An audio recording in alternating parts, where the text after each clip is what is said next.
Pada suatu hari di dalam majelis Rasulullah Shallallahu Alaihi Wasallam, seorang sahabat duduk dengan wajah penuh kegelisahan. Matanya menunduk, jemarinya saling menggenggam, seolah ada sesuatu yang berat di hatinya. Ia menghela napas, lalu dengan suara lirih, ia berkata, "Wahai Rasulullah, aku ingin bertanya, tetapi aku khawatir. Mungkin pertanyaanku ini akan membuatku semakin malu di hadapan Allah." Rasulullah tersenyum lembut. "Katakanlah, wahai saudaraku, tidak ada pertanyaan yang membuat seseorang hina jika ia bertanya untuk mencari kebaikan."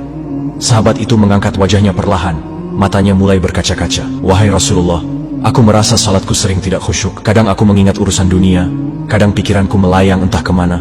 Aku takut salatku tidak diterima oleh Allah. Apakah dengan salat seperti itu aku tetap mendapatkan pahala?" Sekejap, suasana menjadi hening. Para sahabat yang lain menunduk, merasakan kegundahan yang sama.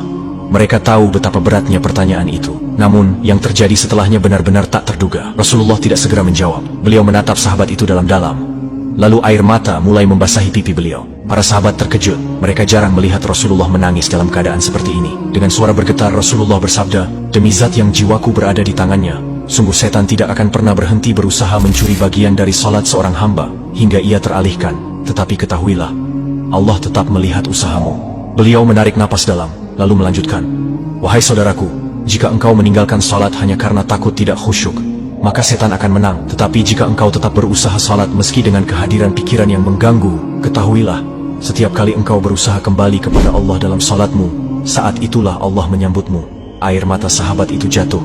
Ia menangis. Begitu pula para sahabat lainnya. Kemudian Rasulullah bersabda dengan penuh kelembutan, "Bayangkan seorang ibu yang melihat anaknya berjalan ke arahnya, tetapi anak itu sering jatuh dan tersandung.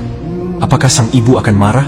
Tidak. Ia justru akan berlari menghampirinya, mengangkatnya, dan mendekapnya erat. Itulah Allah Azza wa Jalla. Ia lebih penyayang dari seorang ibu kepada anaknya. Selama engkau terus kembali, Allah akan selalu menerimamu." Sahabat itu menangis terisak. Begitupun para sahabat lainnya. Betapa maha pengasihnya Allah, betapa luas rahmatnya. Dari hari itu, sahabat itu tidak lagi putus asa dalam salatnya.